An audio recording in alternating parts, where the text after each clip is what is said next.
For me, it's just zone that out. I mean, we come out to practice. Everyone else, Twitter warriors, keyboard warriors, whatever you want to call them, they're not out here practicing with us working hard. So I don't know if you guys recorded that last one to Tyreek, but Well, we're not allowed to film it. I don't know about you, but that looked like money. I love that. I love that personality. I like that he's willing to push back a little bit. But, this whole Tua Tagovailoa arm strength thing, it all flows from one thing and one thing only. A video that the Dolphins put on social media. Not somebody at practice. There were no keyboard warriors at practice secretly filming the throws. This was posted by the Dolphins as evidence of some sort of a rocket launched by, and it was a rocket launch straight up in the air, and Tyreek Hill had to wait for it to come down. It was underthrown, and it was wobbly, and the Dolphins put it on social media. So don't get mad at us, Tua. Talk to your people on your social media team. They lit this fuse. If they want people to say, wow, look at that arm strength, then they should be putting on social media the kinds of throws that you think are reflective of what your arm strength is, period.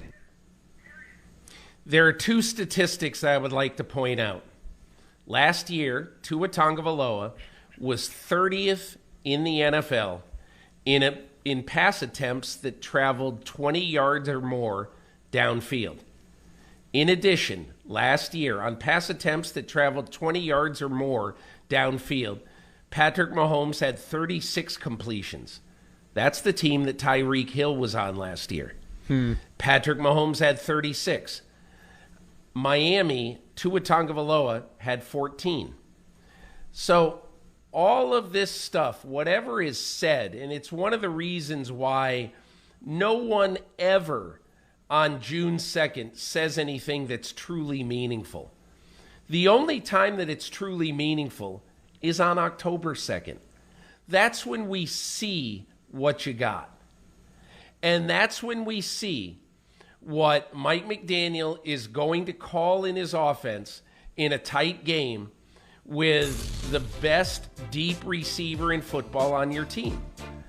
Are you going to call a bunch of deep throws? Are you going to call a bunch of 9 routes? Are you going to have Tua really test the deep middle against teams that might be vulnerable there? So we can say whatever we want. We can listen to this and do whatever we want. None of it matters until we actually see what a team does. That's all. Well, and you're absolutely right. And what Tua has done is relevant. You mentioned the statistic about throws more than 20 yards down the field. He was also 30th among qualified passers in average air yards per attempt at 7.13 yards of average air yards in throwing the ball. And, Mike McDaniel will construct an offense that will get the most out of what Tua does. But at some point, you're going to have to make a big throw down the field in a big spot. At some point, you're going to have to do it. Whatever that offense does to operate, at some point, there's going to be a throw that Tua has to make to keep a drive alive. The Ryan Fitzpatrick exorcist head spinning around throw. At some point, if you're going to have a successful season and you're going to get to the playoffs and you're going to cause damage in January, at some point, Tua Tagovailoa is going to have to deliver with something. And we'll see if and when he's able to when the time comes. It's good that he's confident. It's good that the team is rallying around him. But the other thing about Tua this year, there are no excuses. If he can't get it done, he can't say, I don't have great receivers. I don't have great running backs. I don't have an offensive head coach. I don't have great blocking. He's got it all this year. All of the excuses have been pushed away, and we'll see if he can make it happen for the Miami Dolphins. And if he can't, maybe somebody else playing quarterback next year in South Florida, Peter. And look, and that's the way it should be. We've created this business. The NFL has created this business that 9 million people cover the league 12 months a year every day. And so what is there to write and talk about? A pronouncement by Tua Tagovailoa that he likes his arm. And so if he said anything else, then, he's an idiot.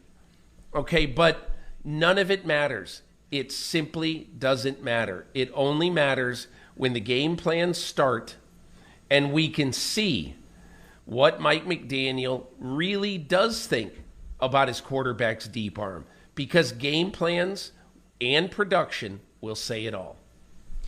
Where it does matter, though, is this, Peter. He's clearly aware of it. He's thinking about it. And how will that affect his performance when it's time to go do it? Will he rise to the occasion, or will that extra pressure cause him to crumble? That's very relevant. When September and October roll around, how he carries that burden and how he processes that potential stress and tension and awareness of the criticism that will come if he doesn't get it done when the games begin. Hi, I'm Mike Tirico, and thanks for watching. Make sure to hit subscribe for the latest news and highlights from NBC Sports.